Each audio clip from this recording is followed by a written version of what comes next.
y no éramos 5 hermanos y tener mucha hambre, y lo único que había en la cocina eran unas tortillas duras que las quise morder y no las podía morder. Y el otro recuerdo era que mi hermana, que era como 2 años más grande que yo, había tomado un líquido, era como algo así como gasolina, algo así, y las vecinas la estaban dando algo para que lo vomitara, creo que era leche, no sé qué era.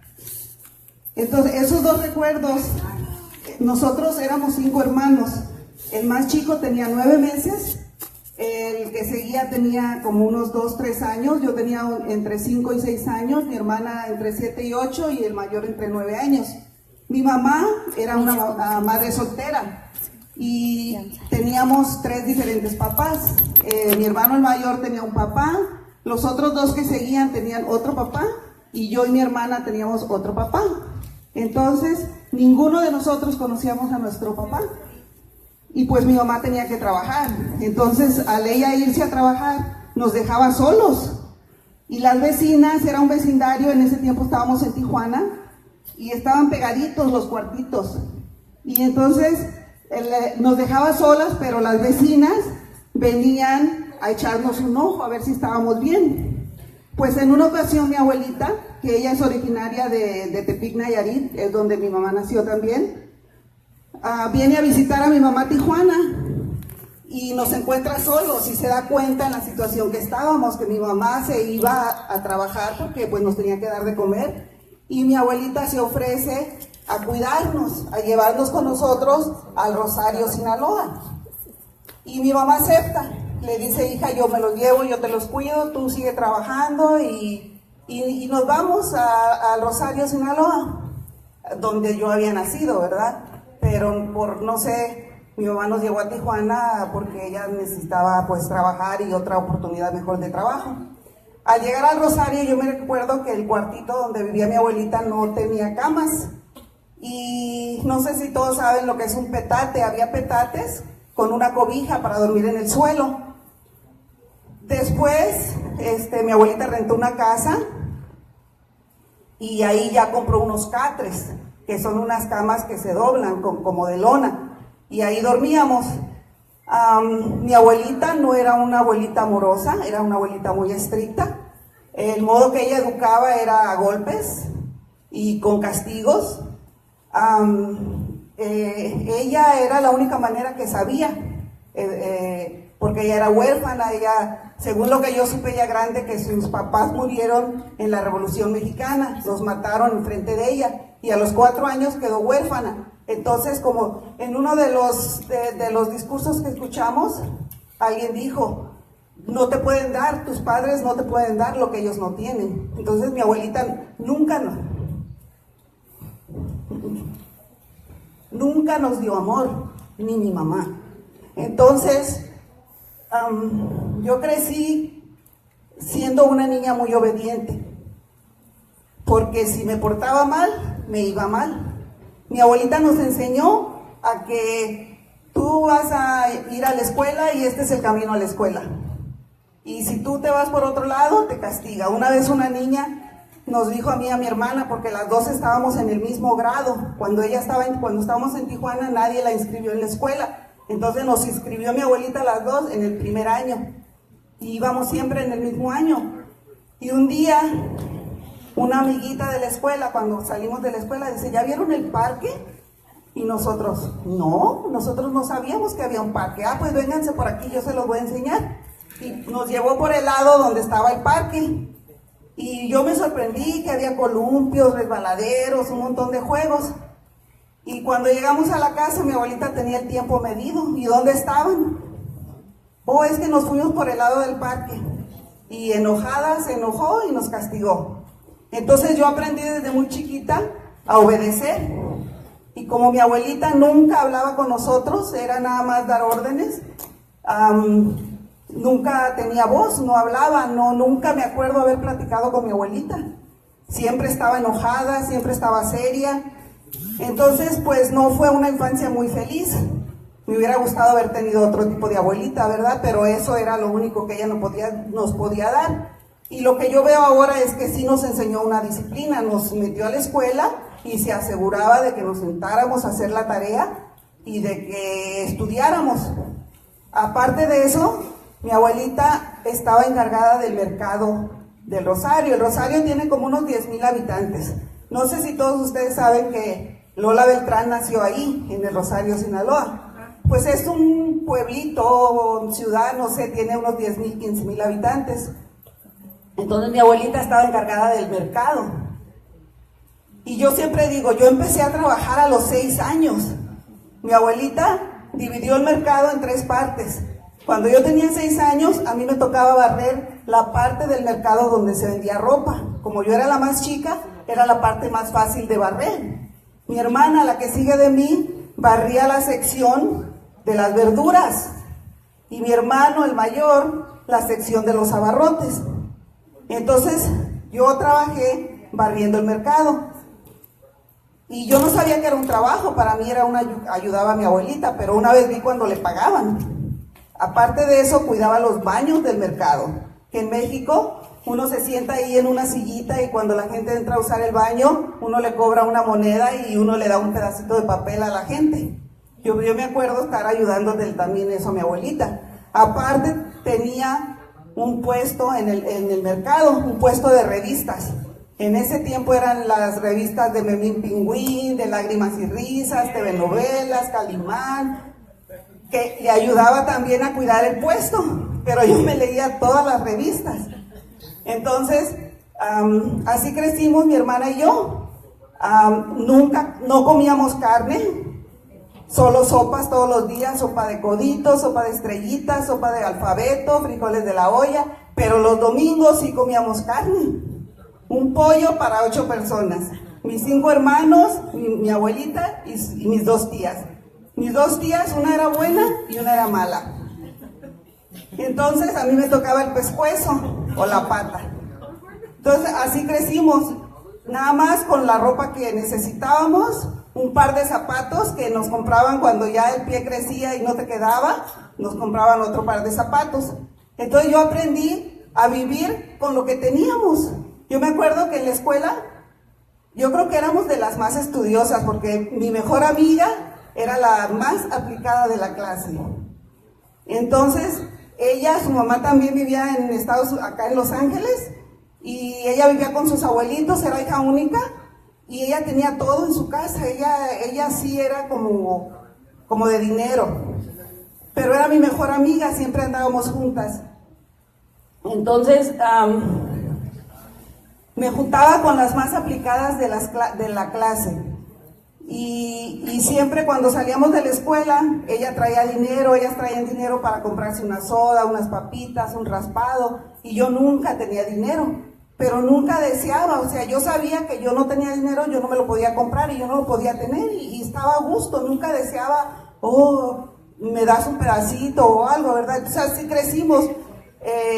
Con nuestros límites y con una disciplina que creo que mi abuelita nos enseñó, y ya desde pequeña yo creo que me enseñó el comercio.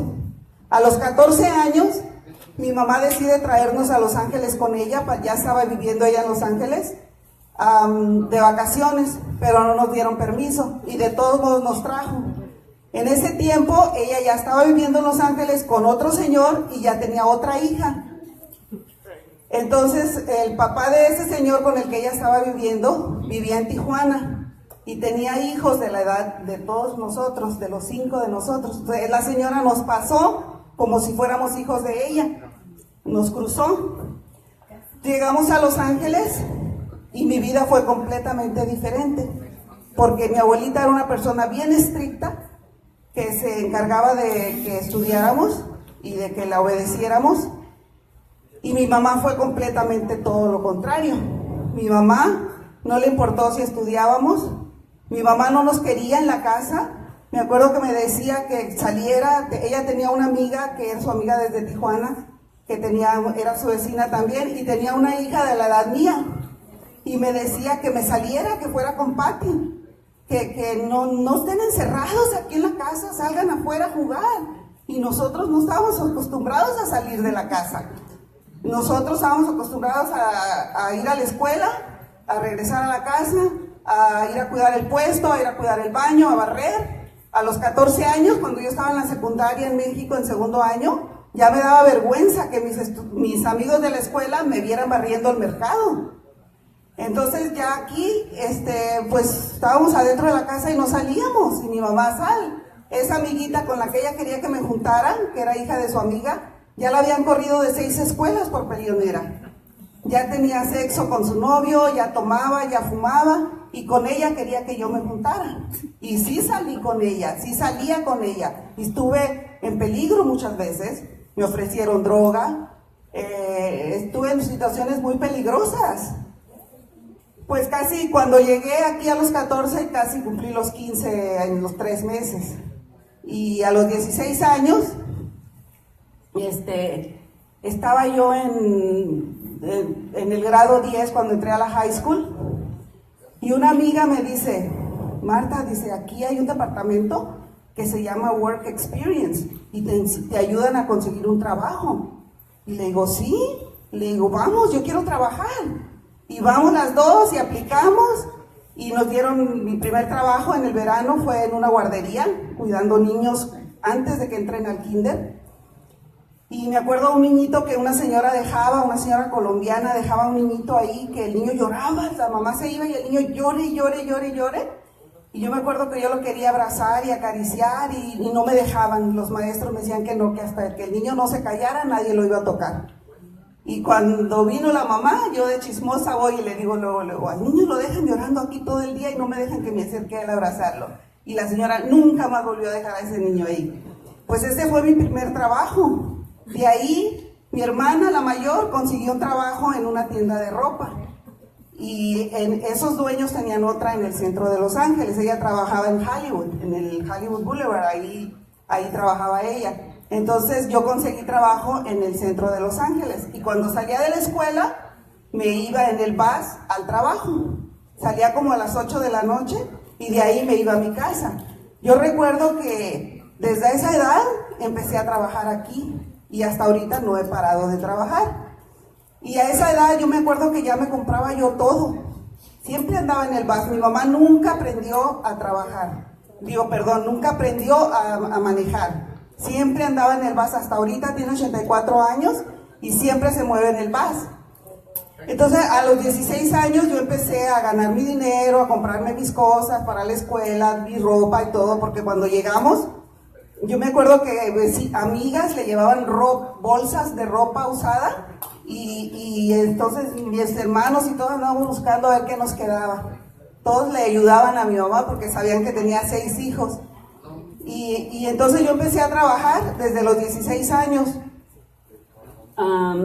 Mi hermana también, todos trabajamos y cada quien nos pagamos. Cuando llegamos a Los Ángeles, mi mamá trabajaba de mesera en un restaurante mexicano y salía a la 1 de la mañana. Cuando ella llegaba estábamos dormidos. Entonces nosotros nos levantábamos para ir a la escuela. Ella no nos levantaba, nosotros nos levantábamos, nos peinábamos, nos cambiábamos, nos bañábamos y nos íbamos caminando a la escuela, no la veíamos. Y entonces me acuerdo que antes de que nos inscribieran a la escuela, nosotros nos queríamos regresar a México. No nos queríamos quedar con ella. Solo la veíamos una vez al año y su cara de ella nunca se me quedaba grabada y nosotros no queríamos vivir con ella, queríamos regresarnos y le decíamos, ya empezó la secundaria, ya empezó las clases, queremos irnos, mándenos. Y ella no nos mandaba. Se enfermó, estaba embarazada otra vez, perdió el niño y pues ya no nos pudo mandar y nos quedamos. Entonces a los mismos 16 años conozco a mi novio, que fue mi esposo, y duré como unos 2 años de novia con él y a los 18 años me casé. A los 18 años me salí de la escuela, de la high school. Me faltaban 6 meses para graduarme, pero me salí para casarme y a los 18, casi acababa de cumplir los 18 años y me casé y a los 9 meses tuvimos a nuestra primera hija. Pues como yo leía las revistas de TV novelas en el puesto de mi abuelita, yo pensé que como el final iba a ser siempre feliz, que decía que se casaron y felices para toda la vida. Pues yo me caso a los 18 años y tengo mi hija y ¿qué fue lo que pasó? Que esa no era la realidad. Me casé con un muchacho de mi edad también, 18 años, que la verdad no era como yo pensé, y yo creo que había señales de que no era una persona buena, pero duré 17 años casada y pues la verdad mi vida era un infierno. Él era una persona muy abusiva, que viví 17 años con un abuso psicológico. Y a mí me empezaron, alguien habló sobre el que le daban ataques de pánico, no sé si ya está aquí. Yo me recuerdo pasé mucho depresión. Mi primer ataque de pánico, yo iba en el bus, mi niña tenía como 1 año y yo la traía cargada con un brazo y con el otro mi bolsa y la pañalera, y la iba a dejar con la babysitter y me iba a ir al trabajo, y sentí de repente un miedo horrible que no sabía qué era. Me bajé del bus, caminé y le dije a la señora lo que me había pasado, y ella tampoco sabía qué era eso. Pues yo, fue mi primera vez que sentí un ataque de pánico, y de ahí empezaba a sentir así mucha ansiedad, Entonces yo estaba pasando cosas muy feas en mi matrimonio que no se las contaba a nadie. Mi mamá, mis hermanos, nadie sabía lo que yo estaba pasando. Yo llegué a sentir que no valía nada, que no era buena para nada, porque así me decía él, que todo, si se me echaba a perder un tomate, ya estaba él exagerando y diciendo que yo no servía para nada, y mentalmente yo me hizo sentir que yo no valía nada. Pero yo nunca dejé de trabajar. Yo duré 10 años tomando medicamento para depresión, para los ataques de pánico. Y en esos 10 años nunca falté al trabajo. Aunque a las 2, 3 de la mañana iba a emergencias, porque me daba esa ansiedad, esos ataques de pánico que no podía respirar. Y nunca dejé de trabajar, siempre trabajé. Y ese trabajo que yo tenía era un buen trabajo, tenía muchos beneficios, tenía seguro médico, seguro dental, tenía viajes, paseos.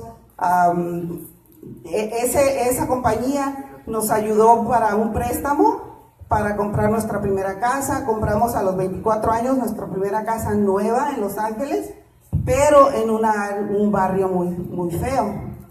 Y ahí entonces duré 17 años, y entonces ya nos habíamos vendido esa casa y habíamos comprado otra en el condado de San Bernardino. Esa casa era preciosa, era como la casa de mis sueños. A la casa que vendimos le sacamos lo doble, y en ese tiempo yo seguía trabajando a Los Ángeles, pero el camino era muy largo, 2 horas de ida y 2 de venida por el tráfico. Entonces dejé el trabajo y él se le ocurrió poner un restaurante.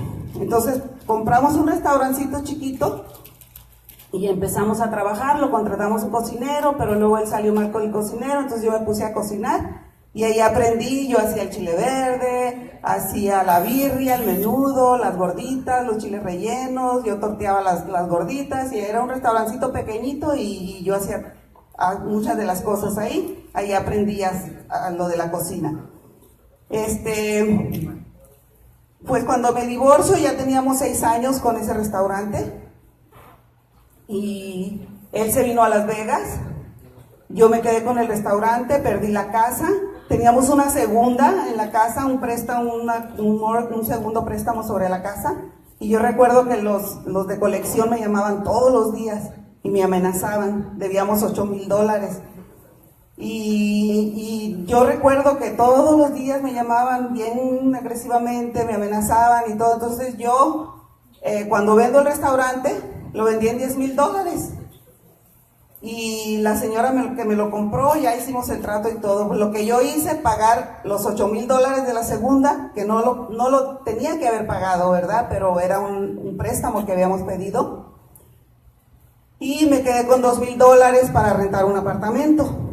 Entonces, yo rento ese apartamento y me pongo a buscar trabajo. Digo, ¿qué voy a hacer?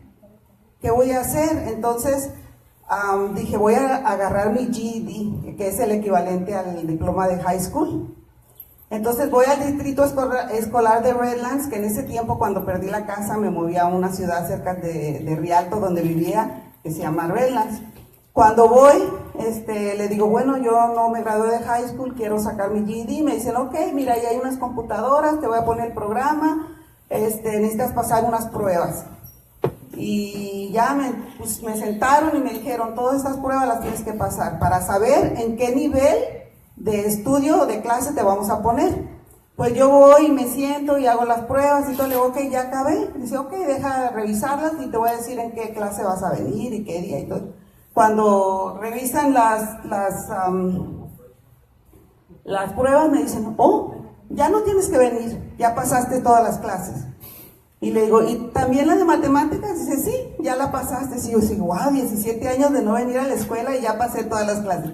Dice, nada más tienes que venir para hacer una composición en inglés, a ver si la pasas. Ya fui el día que me dijeron y ya la pasé y dije, bueno, entonces me dieron mi GED.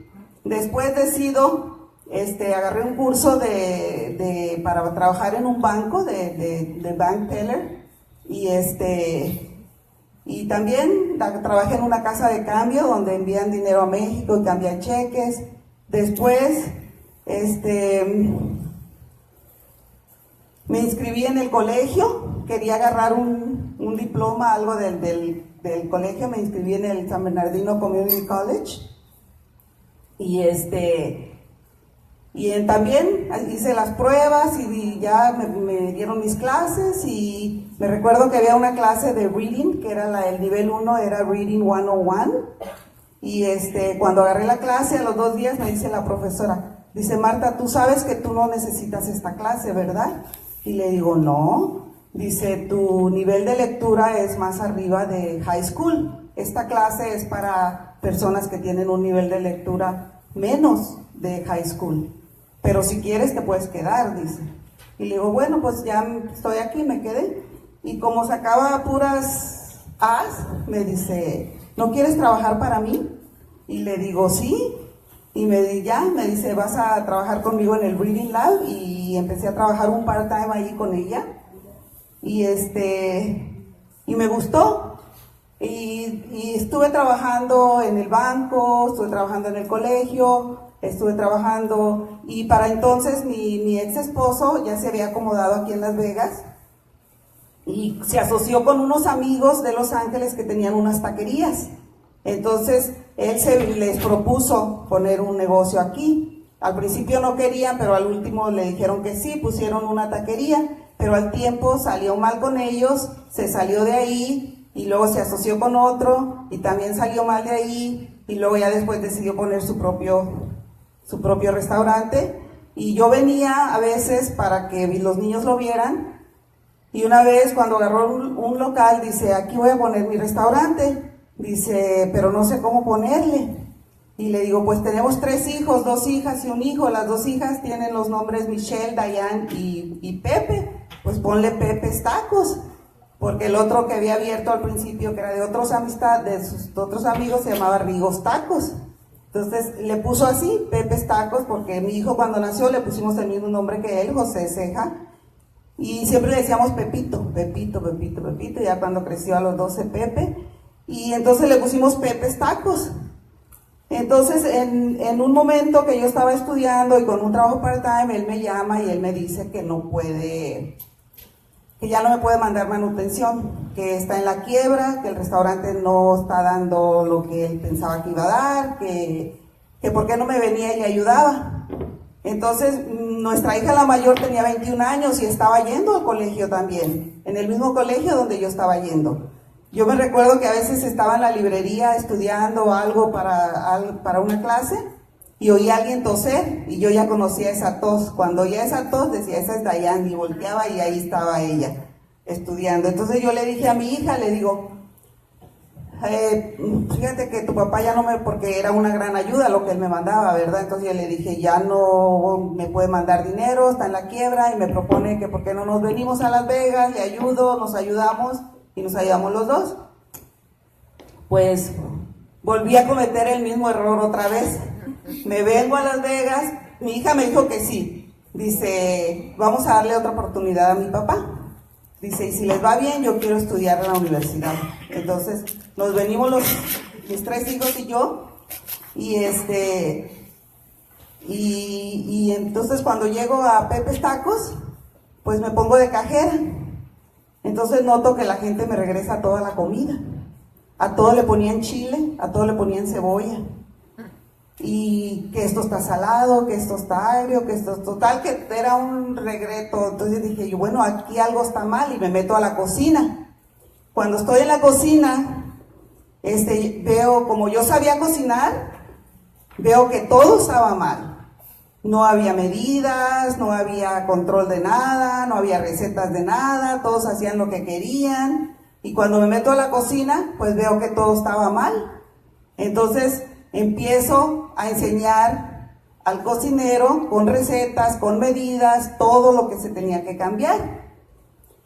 Y así le hice, me metí a la cocina y enseñé a cocinar a todos. Enseñé a quitar, pero en este proceso de cambiar todo lo de la cocina, toda la comida, eran puros pleitos con mi ex esposo. Cuando le dije, la gente regresa todo porque los niños no comen chile. Ya no le vamos a poner chile a la comida, le vamos a preguntar al cliente si quiere chile en su comida, si quiere cebolla en su comida.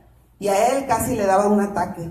No, tú porque a ti no te gusta el chile, la comida sin chile no sabe buena, porque a él le encantaba el chile. Entonces, y yo, eran puros pleitos, todo eran puros pleitos, puras discusiones y discusiones y discusiones, porque la comida no estaba como yo quería que estuviera, como yo quería que supiera. Entonces, trabajaba de 10 a 16 horas diarias. Él se metió vendiendo y comprando equipo de restaurante para meterle dinero al negocio, y yo trabajaba de mi casa, del restaurante y de mi carro. Yo recuerdo que cuando venía en el carro traía la correspondencia, y en una luz roja abría un sobre y veía, este es un bill, esto no, esto, y no quería perder el tiempo. Entonces me costó mucho cambiar todas las recetas de Pepe's Tacos, porque eran discusiones con él, y trabajé mucho. Entonces no había dinero para hacer comerciales, no había dinero para... Una vez pusimos unas luces de neón que nos las quitaron porque no hicimos el pago. Entonces, después de 2 años de trabajar bien duro, nos empezamos a dar a conocer, pero de boca en boca, porque nunca hubo comercial. Entonces nos dimos a conocer de boca en boca, y empezó a subir el negocio. Después abrimos el número 2, luego el número 3, y para entonces yo me vuelvo a divorciar otra vez porque era demasiado otra vez lo mismo, no hubo ningún cambio en él, y